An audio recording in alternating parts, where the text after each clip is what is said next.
하나님을 신뢰함으로 오늘 하루도 잘 견뎌내시길 바랍니다. 말씀을 통해 주실 은혜로 오늘을 살아갈 힘을 구합시다. 다 함께 사도신경으로 우리의 신앙을 고백하겠습니다. 전능하사 천지를 만드신 하나님 아버지를 내가 믿사오며 그 외아들 우리 주 예수 그리스도를 믿사오니 이는 성령으로 잉태하사 동정녀 마리아에게 낳으시고 본디오 빌라도에게 고난을 받으사 십자가에 못 박혀 죽으시고 장사한 지 사흘 만에 죽은 자 가운데서 다시 살아나시며 하늘에 오르사 전능하신 하나님 우편에 앉아 계시다가 저리로서 산자와 죽은 자를 심판하러 오시리라. 성령을 믿사오며 거룩한 공회와 성도가 서로 교통하는 것과 죄를 사하여 주시는 것과 몸이 다시 사는 것과 영원히 사는 것을 믿사옵나이다. 아멘.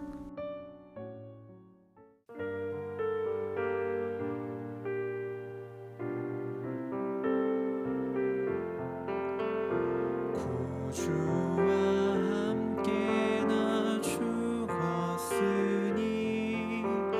구주와 함께 나 살아도다. 영광의 그날에 이르도록 언제나 주만 바라봅니다. 맘속에 시험을 받을 때와 무거운 근심이 있을 때에 주께서 그때도 같이 하사 언제나 나를 도와주시네. 언제나 주는 날 사랑하사 언제나 새 생명 주시나니 영광의 그날에 이르도록 언제나 주만 바라봅니다.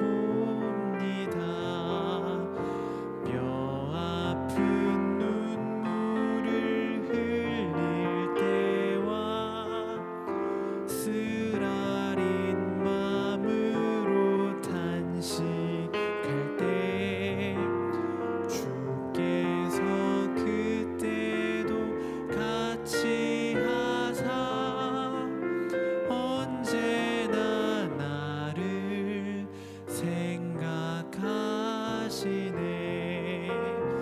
내 몸의 약함을 아시는 주 못 고칠 질병이 아주 없네.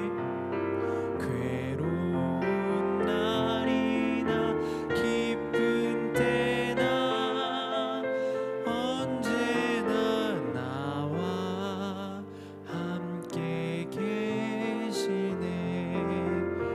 언제나 주는 날 사랑하사 언제나 새 생명 주시나니 영광의 그날에 이르도록 언제나 주만 바라봅니다.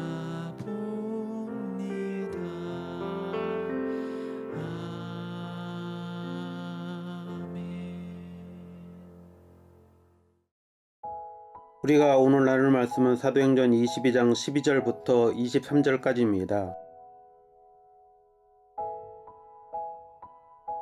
율법에 따라 경건한 사람으로 거기 사는 모든 유대인들에게 칭찬을 듣는 아나니아라는 이가 내게와 곁에 서서 말하되 형제 사오라 다시 보라 하거늘 즉시 그를 쳐다보았노라. 그가 또 이르되 우리 조상들의 하나님이 너를 택하여 너로 하여금 자기 뜻을 알게 하시며 그 의인을 보게 하시고 그 입에서 나오는 음성을 듣게 하셨으니 내가 그를 위하여 모든 사람 앞에서 내가 보고 들은 것의 증인이 되리라. 이제는 왜 주저하느냐. 일어나 주의 이름을 불러 세례를 받고 너의 죄를 씻으라 하더라. 후에 내가 예루살렘으로 돌아와서 성전에서 기도할 때에 황홀한 중에 봄에 주께서 내게 말씀하시되 속히 예루살렘에서 나가라. 그들은 내가 내게 대하여 증언하는 말을 듣지 아니하리라 하시거늘 내가 말하기를 주님 내가 주를 믿는 사람들을 가두고 또 각 회당에서 때리고 또 주의 증인 스데반이 피를 흘릴 때에 내가 곁에 서서 찬성하고 그 죽이는 사람들의 옷을 지킨 줄 그들도 아나이다. 나더러 또 이르시되 떠나가라. 내가 너를 멀리 이방인에게로 보내리라 하셨느니라. 이 말하는 것까지 그들이 듣다가 소리질러 이르되 이러한 자는 세상에 없애버리자 살려둘 자가 아니라 하여 떠들며 옷을 벗어 던지고 티끌을 공중에 날리니. 아멘. 반갑습니다. 오늘 사도행전 22장 12절부터 23절을 중심으로 믿음의 시작이라는 주제의 말씀을 함께 나누겠습니다. 바울은 어제 본문에서 나도 하나님을 믿고 하나님을 따르는 자다. 너희와 똑같이 율법을 사랑하고 율법에 목숨을 걸었던 사람이다. 근데 내가 다메섹으로 가는 길에 하나님의 아들 예수님이 나를 직접 만나 주셨다 라고 말했습니다. 그들에게 항변하는 내용인 것이죠. 근데 오늘 본문은 거기서 한 걸음 더 나갑니다. 내가 그렇게 다메섹으로 갔는데 그때 하나님이 속히 예루살렘에서 나가라. 너가 나에 대해 증언하는 말을 그들이 듣지 않을 거다. 이렇게 말씀을 하셨다는 겁니다. 그래서 바울이 아니 주님 그들은 내가 스데반 죽일 때 앞장섰던 것도 잘 알고 있습니다.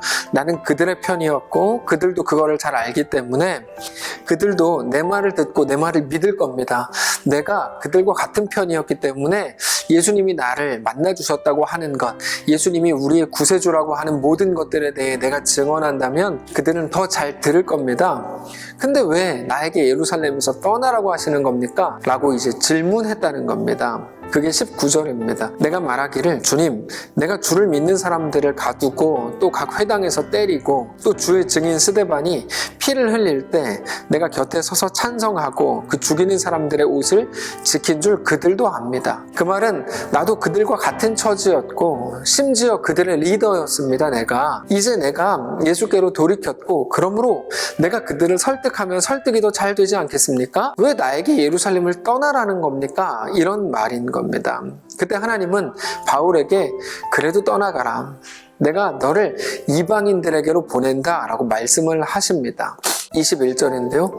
나더러 또 이르시되 떠나가라. 내가 너를 멀리 이방인에게로 보내리라 하셨느니라. 바울이 유대인들에게 그것까지도 다 말했습니다. 근데 유대인들은 거기까지 다 듣고 나서 뭐라고 이야기합니까? 죽여라 이렇게 했다는 거죠. 22절입니다. 이 말하는 것까지 그들이 듣다가 소리질러 이르되 이러한 자는 세상에서 없애버리자 살려둘 자가 아니라 하여 떠들며 옷을 벗어 던지고 티끌을 공중에 날렸다. 우리가 바울의 말을 들으면 바울의 말이 다 맞는 것 같거든요.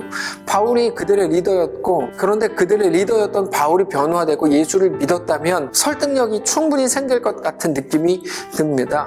그런데 하나님은 바울의 생각과 반대로 예루살렘에서 떠나라고 말씀을 하셨고 유대인들 역시 하나님의 말씀처럼 바울을 오히려 죽이자라고 했다는 거죠. 이게 어떻게 된 일인가 하는 겁니다. 유대인들은 바울을 왜 죽이자고 했을까요? 도대체 어떤 부분에서 화가 나서 바울을 죽일 생각까지 했던 것입니까? 그것은 21절에 나오는 하나님은 나를 너희가 아닌 이방인에게 복음을 전하라고 보내셨다라는 말 때문이었습니다. 그 말 때문에 유대인들이 흥분을 한 겁니다. 왜 하나님이 너를 유대인이 아니라 이방인에게 보냈냐? 네 말대로라면 하나님이 우리를 이미 틀렸다고 말했다는 거냐? 죽여라 이렇게 된 겁니다. 우리는 여기서 바울이 한 말과 바울의 말에 대한 그들의 반응을 확인할 수가 있습니다. 바울은 어떤 자격이나 조건이 여기에 없고 그저 하나님의 일하심, 하나님의 이끄심밖에 안 보인다. 내 모든 삶이 내가 여기까지 온 것이 하나님의 이끄신 결과다라고 말을 했습니다. 근데 유대인들은 그 말을 못 알아들은 거죠. 그래서 바울이 하는 말을 다 들은 후에도 바울을 죽여라 이렇게 된 겁니다. 바울은 하나님의 말씀을 있는 그대로 전했는데 그들은 그게 안 들렸던 겁니다. 근데 이런 일들이 성경에 계속해서 반복적으로 나타났다는 것을 우리가 기억해야 합니다. 스데반이 성령에 매여서 외칠 때에도 거기 있었던 사람들은 못 알아들었습니다. 그리고 나서 죽여라, 스데반을 죽였습니다. 모든 선지자들도 다 마찬가지였습니다. 하나님은 목적하심을 따라서 선지자들을 보내셨지만 모든 이스라엘 백성들은 선지자들을 계속 죽였습니다. 여러분, 구약 성경에 나오는 모든 선지자들을 이스라엘 백성들을 다 죽였습니다. 그들이 순교했습니다. 그게 구약의 역사였습니다. 무슨 말인가 하면 그 백성들도 하나님의 뜻을 구하고 하나님의 말씀에 귀를 기울이는 사람들이었는데 안 들렸다는 거예요. 그런데 하나님이 선지자들을 보내셨을 때 그들은 못 들었다는 겁니다. 특별히 자기의 계산과 생각과 정황과 상황과 이 세상의 소리에 귀를 기울이기 시작하면 아무것도 안 들리고 그저 자기 자신으로 꽉 차게 됩니다. 우리는 어쩌면 모든 것을 자기 자신을 중심으로 생각하고 판단하고 결정하는 것에 너무 익숙합니다. 우리도 그들의 자리에 있는지 모릅니다. 하나님 나라를 위한 결정을 우리도 하지 않습니다. 교회에서 누가 누구를 찾아가가지고 상담을 한다고 해도 매일 너의 입장에서 그 사람의 입장에서 생각을 해주죠. 그러면서 대단하게 기도하는 것처럼 말하면서 야, 네가 무엇을 결정해야 너에게 좋을지 한번 고민해봐. 결정은 네가 하는 거야. 이게 너무나 많은 사람들의 입에 들어있었던 소리였다는 겁니다. 누구 하나 하나님 나라를 위한 결정을 해봐 라고 말하지 못했다는 거죠. 그게 친구이든지 세론이든지 구역 식구이든지 자기 자녀에게까지도 그렇게 말하지 못합니다. 저는 그게 우리 모두에게 있는 너무나 큰 비극이라고 생각합니다. 얼마 전에 황소영 집사님께서 4차 교사로 태국에 들어가신 이후에 5월에는 이제 박성민 집사님께서 4개월을 작정하고 태국에 들어가기로 결정을 했습니다. 박성민 집사님께서 최종적으로 태국에 들어가겠다고 결정을 한 후에 저에게 연락을 주었을 때 저는 그분에게 자기 자신을 위한 결정이 아니라 하나님 나라를 위한 결정을 한 거에 대해서 너무 잘했다. 하나님이 기뻐하실 거다라고 말을 했습니다. 주변에서 얼마나 많은 사람들이 박성민 집사님에게 그분을 위한답시고 당신을 위한 결정이 무엇일지 고민을 해보라 이렇게 말하지 않았겠습니까? 그러나 우리가 해야 될 일은 그 결정이 아니고요. 하나님 나라를 위한 결정이라는 거야. 예수를 믿는다는 게 무슨 말일까요? 그것은 기독교인이라는 곳에 체크한다 이런 뜻도 아니고 어떤 직분을 가졌다 이런 말도 아닐 겁니다. 그거에 대해서 로마서 10장은 분명하게 말합니다. 마음으로 믿어 의에 이르고 입으로 시인하여 구원에 이른다 이렇게 말합니다. 나는 예수를 믿습니다 라고 입으로 그냥 말하면 그 믿는 게 된다 이런 말이 아닙니다. 그 시대에는 입으로 믿음을 시인한다는 것은 목숨을 내놓아야만 할 수 있는 일이었습니다. 그래서 그게 구원에 이르는 길이 맞습니다. 근데 지금은 신앙이 입술에 안 담긴다고 말씀을 드렸죠. 지금 우리가 사는 이 시대에 예수를 믿는다는 게 어떤 의미일까요? 예수를 믿는다는 것은 예수를 정말로 믿는다는 말입니다. 예수의 보혈이 나를 씻은 것과 그래서 예수의 죽으심과 부활이 우리를 영원히 끌고 가던 죄와 사망의 모든 실제적인 권세, 무엇을 해도 죽음이고 무엇을 해도 멸망과 좌절, 한탄이 끝일 수밖에 없었던 우리의 운명을 예수 그리스도께서 십자가와 부활로 완전히 바꾸셨다는 것을 믿는 거죠. 그래서 이제 우리에게 허락된 모든 시간들 속에서 그 믿음으로 담대히 살아가기로 하는 겁니다. 하나님 나라를 위한 결정들을 담대하게 하기로 하는 겁니다. 그게 믿음입니다. 근데 그게 마치 우리 눈에 어떻게 보입니까? 십자가의 길, 좁은 길 이렇게 보인다는 거예요. 그렇게 보이니까 다 뺏긴 것 같고 다 끝난 것 같은데 아니요, 그렇지 않습니다. 어제 말씀드린 것처럼 우리의 그 삶은 하나님이 일하시는 현장이고 우리에게 예수님의 생명을 담으시는 자리라는 것을 기억하셔야 합니다. 자, 하나님이 우리를 부르셨습니다. 자녀 삼으셨습니다. 그러니까 이제 끝난 겁니까? 다 된 겁니까? 그렇지 않습니다. 나 이제 믿었다. 너는 안 믿었다. 너도 나처럼 믿어라. 이렇게 하면 됩니까? 그렇지 않습니다. 지금부터 이어져야 할 우리의 삶, 우리의 시간과 공간, 우리의 결정과 선택이 남아있다는 겁니다. 그거는 하나님께서 우리에게 생명을 주셨다고 도로 빼앗겠다? 그런 말이 아닙니다. 우리 삶을 이제 가장 아름답게 만들어 가겠다. 이런 그런 의미입니다. 우리는 우리 자신에게 너무 붙들려 사는 것이 익숙합니다. 우리의 감정일 수도 있고 상황일 수도 있고 건강일 수도 있고 지금밖에 안 되게 보이는 매우 급한 무언가일 수도 있겠는데 성도 여러분, 그러나 그것들에 붙들려 살면 신앙이 안 됩니다. 그거는 신앙이라고 부르는 게 아닙니다. 모든 놀라운 일을 행하시는 우리 주 하나님을 다만 믿음으로 오늘 그 자리에서 바라보실 수 있기를 바랍니다. 굉장히 부담스러운 말씀일 겁니다. 맞습니다. 부담을 가지셔야 됩니다. 다만 그 믿음으로 우리의 시간과 정황과 공간 속에서 살아내시기를 바랍니다. 하나님 나라를 위한 결정들이 오늘 우리 삶에 시작되실 수 있기를 바랍니다. 그분이 우리 안에서 어떤 일을 행하셨는지, 우리를 믿지 않는 자리에서 어떻게 믿는 자의 자리로 옮기셨는지를 기억하십시오. 우리 모두는 말이 안 되는 기적을 경험한 사람들입니다. 우리가 살게 됐고 우리가 믿게 됐습니다. 우리가 주의 자녀가 됐고 우리가 하나님의 백성이 됐습니다. 그것은 우리가 지식이 있어서도 아니고 이해를 했기 때문도 아닙니다. 그냥 하나님이 우리 안에서 행하신 기적입니다. 하나님은 오늘도 우리를 그렇게 놀라운 하나님의 역사로 이끌어 가실 작정입니다. 성도 여러분, 오늘 이 말씀을 붙들고 우리의 삶을 넉넉하게 하나님 안에서 살아가실 수 있기를 바랍니다. 억울해하지 마시고요, 아까워하지 마시고 우리 자신의 계획보다 우리의 능력보다 하나님을 더 믿고 더 신뢰하실 수 있기를 바랍니다. 그렇게 내 삶을 온전히 하나님께 내어드리는 그 믿음의 시작이 오늘 우리의 삶에 가득하시기를 주님 이름으로 축복합니다. 한번 기도하겠습니다. 살아계신 하나님, 우리는 늘 아깝고 억울합니다.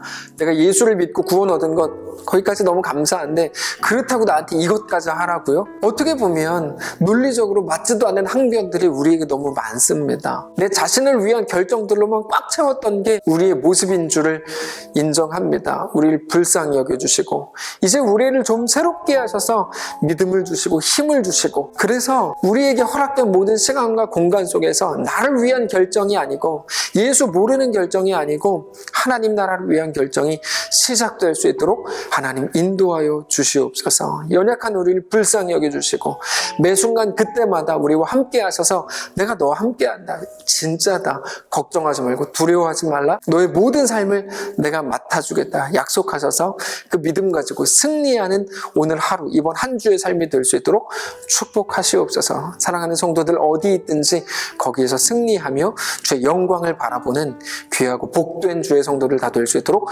축복하시옵소서. 감사드리며 살아계신 예수님의 이름으로 기도합니다. 아멘.